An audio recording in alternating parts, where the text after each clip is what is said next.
Good afternoon. Welcome. It is 1 p.m. We're delighted to have you here at the Korea Society this fine Friday and to welcome up here to the stage Mark Manyin and Chanlett-Avery from the Congressional Research Service. This is an opportunity for us to sit back and hear a bit of reflection on where the Hill is at relative to the Korea situation, especially important this week as we've seen midterm elections and as we begin to lean forward and ask a fundamental question of whether there will be an impact in terms of policy toward Korea going forward. And I would note, just by way of introduction, that CRS does tremendous work in terms of its analysis and its public service, and they do have their public reports up online, and they tend to be most thorough and extremely engaging and comprehensive. They're one of the things that I recommend forward to my students at Columbia University, a few of whom I see here today. So welcome all, and welcome Mark and Emma. Nice to have you up here on the stage and in this public program at the Korea Society. Would you like to say a few more words about CRS? I probably didn't do it justice. And then we'll launch into your take on the elections and policy forward and whether you think it will make a difference. Sure. Thanks, everybody, for coming. CRS is a legislative branch support agency. We provide nonpartisan research and analysis for members of Congress and their staff, Democrats, Republicans. We do it all. We are sort of fighting the good fight for facts in Washington these days. Mark and I have worked together for about 15 years, and we do not just the Korean Peninsula, but Japan and a bit of Southeast Asia, too. That's wonderful. That's terrific. I'd add to that part of our mission is that we are nonpartisan. So as Emma often says, we work for probably the most partisan institution in Washington, but yet we have to be nonpartisan. So by our statute, we can't make recommendations. We have to be neutral. That doesn't mean we can't reach conclusions, but we don't tell members of Congress how they should act on the information that we're providing them. It's not our fault, basically. Right, exactly. We wash our hands of it. A lot of what we do, I mean, some of you may be familiar with our reports that are out there, but that's only a fraction of what we do. Our bread and butter are the hundreds of thousands of congressional requests from members and more often staff that we answer every year. Oh, tremendous. Mm-hmm. In growing that capacity, what types of questions and things are you tending to hear a lot? I assume this has been an extremely busy year or two for you in terms of the inquiries, given first the concern about the nuclear missile threat with North Korea, and then this push now into summitry. Yeah, it's been quite a year or a year and a half or so on North Korea. I mean, we've worked on it for a long time, but it tended to be, just particular committee staff that were interested in this. But it, rocketed, so to speak, to the headlines. And President Trump has really made it sort of a first-line foreign policy priority. So all of a sudden, all members of Congress need to have an opinion on it or need to be briefed on it. And we get, the questions that we get are anything from some very sophisticated questions about how to stage denuclearization steps to, oh, my boss is meeting with the ambassador, so how do I pronounce his name? So really all over the map. Yeah, I'd just say, normally in a typical year, we might have one hearing maybe on the countries that we cover, for in this case, North Korea. But last year, it felt like it was at least 2 or 3 a month because every committee and subcommittee with any sort of jurisdiction over foreign policy or intelligence that North Korea affected, they wanted to hold a hearing. So, and we also had several major bills that were introduced, and so that involved us quite heavily, in addition to the normal general workflow of members of Congress going to Korea, China, Japan, and whatnot. Actually, one thing that we did this year, we collaborated with a lot of our military specialists to do a report on if there were military contingency on the peninsula. And that was unusual to put together that sort of report. But we were talking about war and the Fire and Fury days, and we felt like there was a lot of kooky information out there, and we wanted to put something out that was balanced and sourced as to what that might look like. And we were particularly worried in that sense because so few members of Congress and staff could remember, I mean, of course, very few could remember the Korean War, but really very few could remember the last time we were involved in a major conflict. And part of our goal there was to explain that, a potential outbreak of wide-scale conflict on the Korean Peninsula would be unlike anything we've seen in the last generation or two. So given what you said about your regional profile, then I guess a heavy preponderance will have been on Korea, North Korea in particular, then in the last year. Mhm. Let's move to the elections. So we know we've had something of, well, clearly we had a pink victory. We didn't really have a blue victory or a red victory. I guess we had a light blue victory, changes with the House now. How do you read that and the potential impact on Korea policy and Northeast Asia policy in general? You go and I'll disagree with you. Okay. So I actually think that to the extent that it affects Korean policy, it's really going to be at the margins. I think that the House is going to be pretty consumed with its own stuff, getting tax returns and I don't, possibly impeachment investigations. And I don't think that it's going to be a little chaotic in trying to choose the standard bearer for the Democrats for the 2020 election. But we will have, a new chairman of all of the committees. And Elliot Engel will be the chair of the House Foreign Affairs Committee.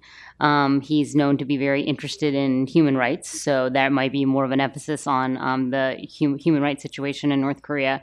So they can hold hearings, they can call administration witnesses, they can force, the Secretary of State to explain their policy.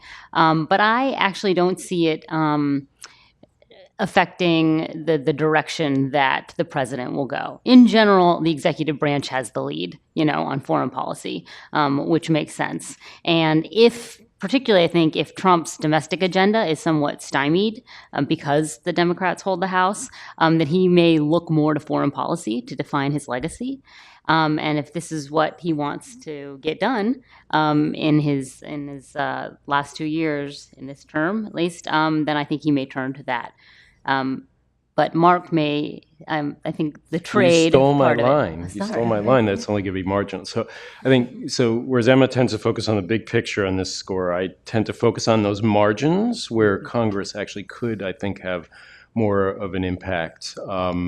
And often it's just a matter of slowing things down or delaying, and then it's a matter of the key variable there is how determined is the administration in pushing a particular policy. So to give you an example, if negotiations between the U.S. and North Korea move forward, one of the things that the Trump administration may want to do is to open formal diplomatic offices, like liaison offices in Pyongyang and in Washington. Right now, we have nothing of that sort between the U.S. and North Korea.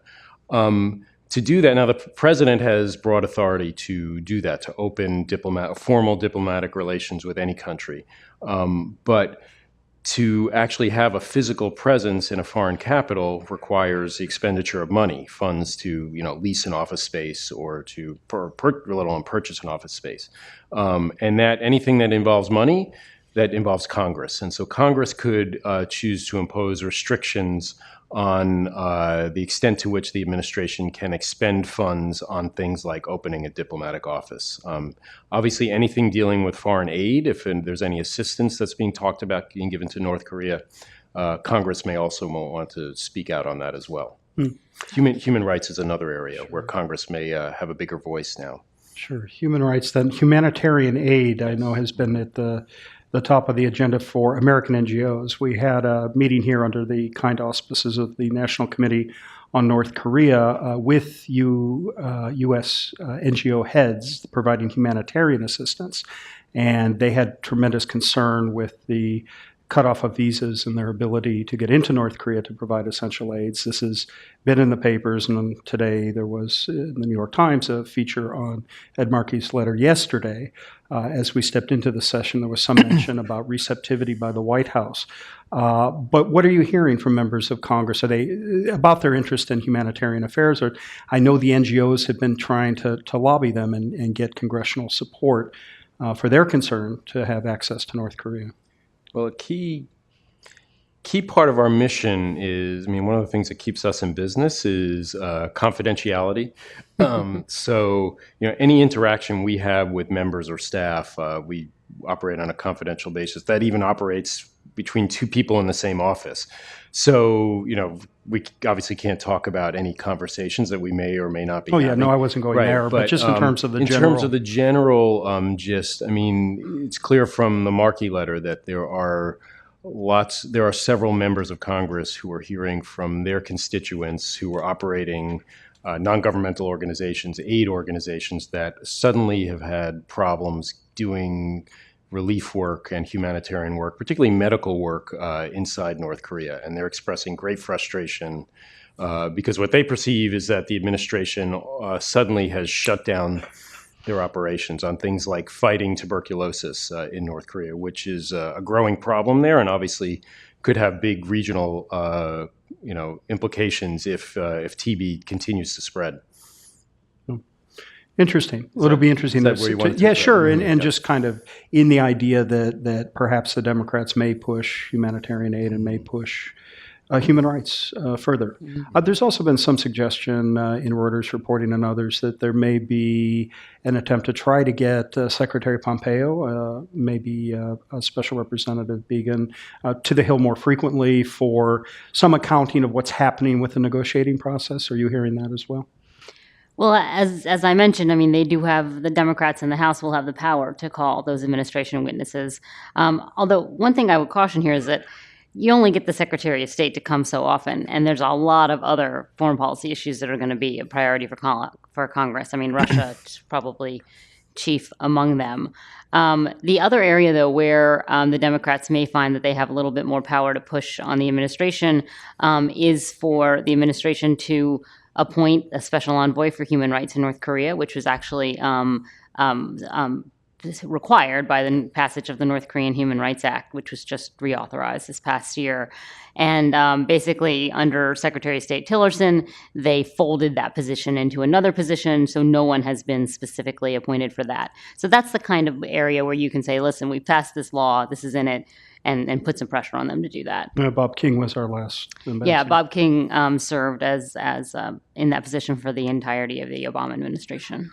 I should add, Stephen, that one thing we didn't mention was in terms of Congress's role is sanctions and sanctions relief. And I mean, we saw last year where Congress wasn't happy about the administration, how they were treating Russia, and wanted to prevent Trump from basically lifting or easing sanctions against Russia by imposing greater restrictions on what the president could do to lift sanctions or ease them.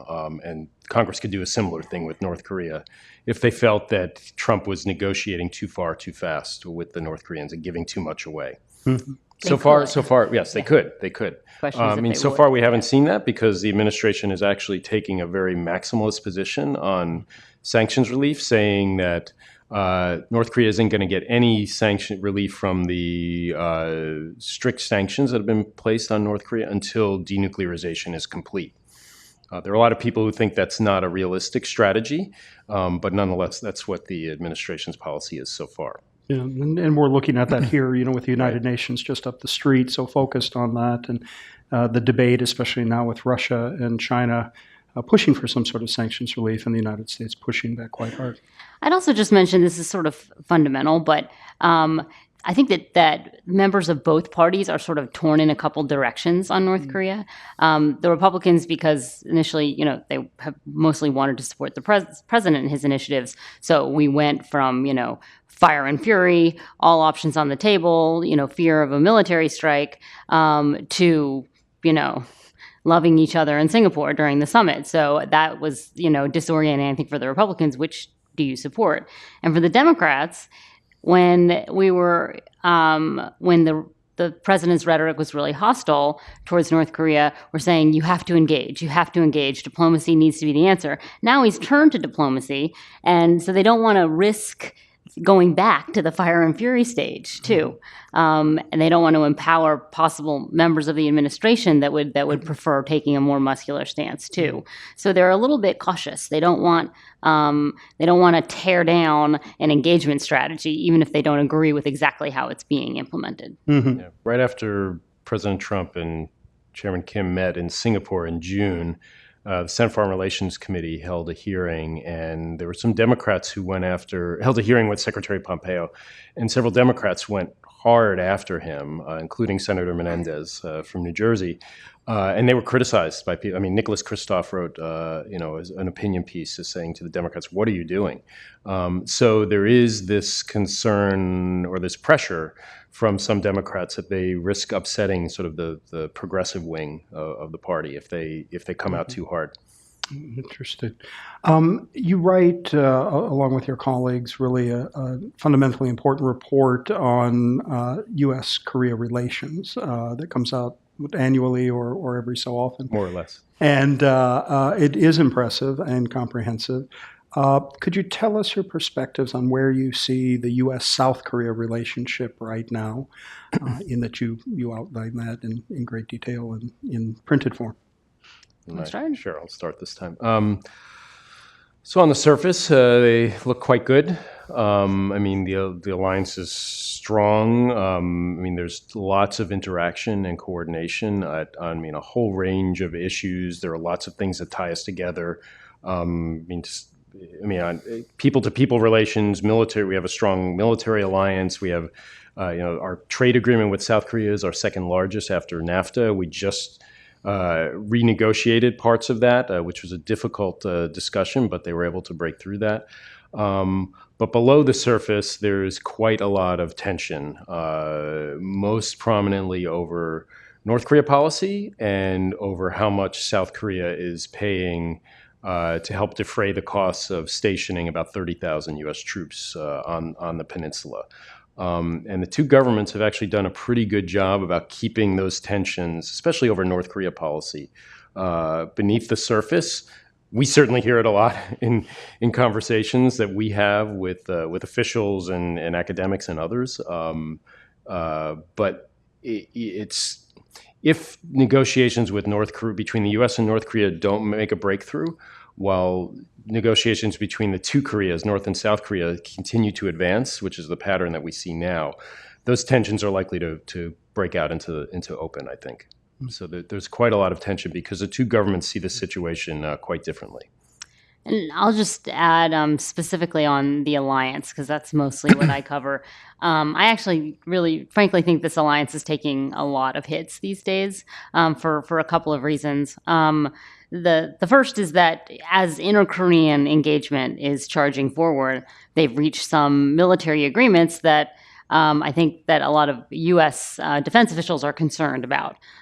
They reached some agreements to establish like a maritime buffer zone and a no-fly zone. Obviously, President Trump unilaterally canceled the military exercises that were scheduled to happen. And this is the bread and butter of alliances. You have to exercise together.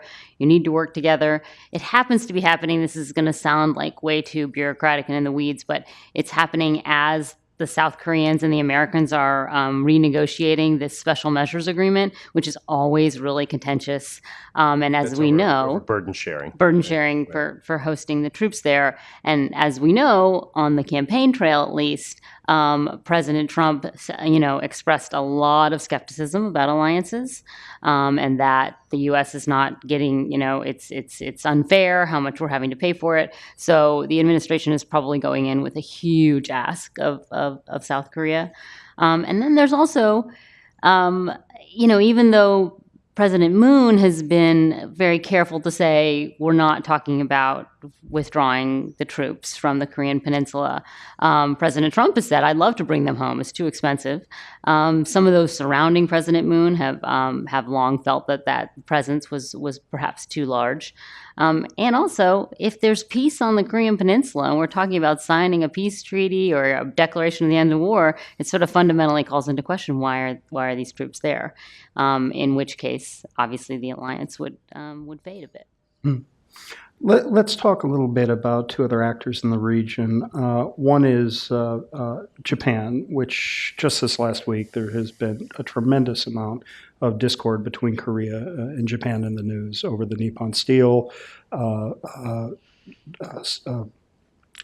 judicial delivery about the issue of a WTO filing and ships. And it seems that tensions are just increasing in that relationship.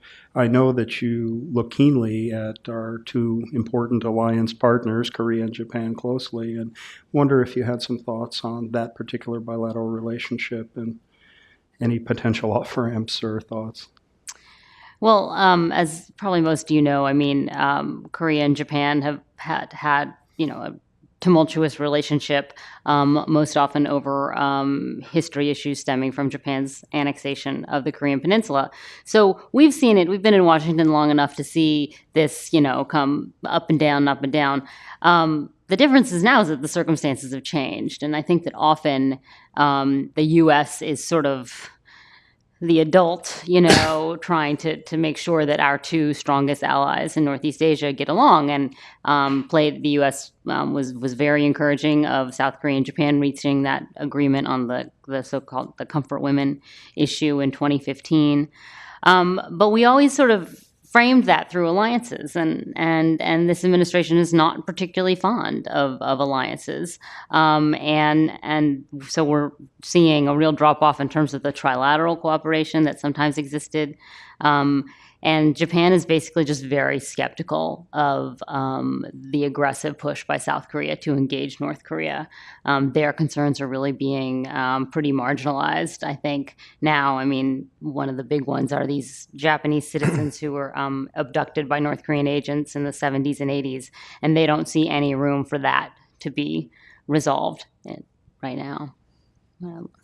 Yeah, I'd just add to that, I mean, the two sides, Japan and South Korea, really have been sort of neglecting one another in a sense for the last few years. Whereas they used to be, particularly for South Korea, Japan was a key partner, but that has become less and less so. And for Abe, it just hasn't. South Korea has not been a priority for him since he came back into power. Stepping back more broadly, why? Like Emma and I, we spent a lot of time focused on the nitty gritty of these different issues, territorial disputes, legal disputes, and other things. But why is it important? It's important to the United States because if Japan and South Korea are at odds, it really diminishes American influence and the American ability to influence events in the region. With North Korea, but even more importantly with China, because China can really then drive a wedge between the two. That creates a lot of energy that the Americans often are playing when we're in an alliance mode in particular. But in general, if we're able to present a united front on various issues, with Japan and South Korea, our two most important partners in Northeast Asia, it enables us to have much more sway with China. And when the two countries are divided, that makes it more difficult. And then secondly, looking long term, what we're dealing with, the rise of China and North Korea becoming, a security threat directly to the United States is just calling into into question the entire this whole entire system in East Asia that has more or less kept the peace for the last 70 years, with some important exceptions. But if Japan and South Korea break from each other, particularly if the Koreas actually come together and form some sort of confederation, let alone union, that can really just send the region spiraling back into a period of conflict, or even tension, certainly, and perhaps even conflict, which again could suck the United States back in, like we saw back in the 30s and 40s. Sure. Before I turn to the audience, let me just conclude then with a second aspect that builds off of your China discussion. I know you look at trade, so where do you think we are with this trade war? And speaking of off-ramps, any ways out, or I assume this is very high on the congressional agenda as well? Well, it is. I don't deal directly with U.S.-China trade. Certainly I talk to my colleagues who do quite a bit. There's a lot of worry. I think a fundamental question is President Trump, does he see a lot of these moves as tactical moves to gain leverage, which is one of his favored negotiating ploys, or is he after something more fundamental? One problem is that some of the things that the U.S. is demanding fall in the more tactical area, like market access, getting better access to the Chinese market, because the Chinese have erected all kinds of barriers to American and not just American companies, but all non-Chinese companies. But then there are more fundamental practices that the U.S. is concerned about that get at the core of Chinese national economic strategy: theft of intellectual property, Chinese support for state-owned enterprises. And those are going to be much more difficult to break China, particularly if the U.S. is going it alone. And this has been one of the criticisms of U.S. trade policy particularly up until recently, is that the U.S. has initiated all kinds of adverse trade actions against Japan, against the Europeans, against the NAFTA countries, instead of trying to get all these countries together to deal jointly with some of these particularly more fundamental problems with China. Now, things have started to change now that we've negotiated some either agreements or arrangements with the EU, with Canada, Mexico, with Japan, so that it's perhaps we're going to see that kind of joint action against China in the future. But the bottom line is that would lead to much more continue the more confrontational period that we have now. And just to bring it back to North Korea for a second, China's always been considered a sort of integral part of the equation of dealing with North Korea. They have tremendous economic leverage over North Korea, of course. Back in the Bush administration, they started the six-party talks. The idea was basically getting China at the table. And if we have a really tense, difficult relationship with China, there's certainly no guarantee that they're going to be productive and work with the United States in terms of dealing with North Korea. Well, good. That looks like it concludes us for the hour, and we really thank you for taking the time, coming all the way up from Washington for this. It's great when we do get Washington perspectives, and you've really helped, I think, illuminate for this New York crowd, for those streaming online, a number of issues, and it really has been a rich and wonderful time. So thank you both. A round of applause for Mark and Emma. I'd also like to thank a few people. We have a member of our board, Nicholas Bratt, here with us, and we're always honored when he's around and is always supportive. So thank you, Nick. Thank you to Jonathan Corrado, our Associate Director for Policy, who makes all these good things happen. And for former CRS intern as well. And former CRS intern. And to our interns. And a special thanks to Peter Stemke in our audio and sound booth. He makes all of our audio and video available. To that end, please do go to koreasociety.org. You will hear this podcast probably within an hour or two, and he'll have the video up soon as well on our YouTube channel. And if you'd like to lend support and join, we value your membership, and it would be terrific to see you back here at the Korea Society. I did want to point out that we have an event on December 6th, which is a year-end wrap-up 2018. Two other Washington insiders will provide their lean, and that is Sue Terry of CSIS, who did our forecasting session. We usually invite the person who did the forecasting session at the beginning of the year to come back and let us know at the end of the year whether she or he was correct. So Sue will lean in on some of the observations, and Jung Pak from the Brookings Institution as well. So two brilliant analysts, and they will share their perspectives on where U.S.-Korea relations are, where we are in symmetry and the U.S.-DPRK relationship, as well as regional dynamics. So we look forward to seeing you December 6th if you're available. And thank you again for your support. A final round of applause for Mark and Emma. Thank you so much. Safe journey back.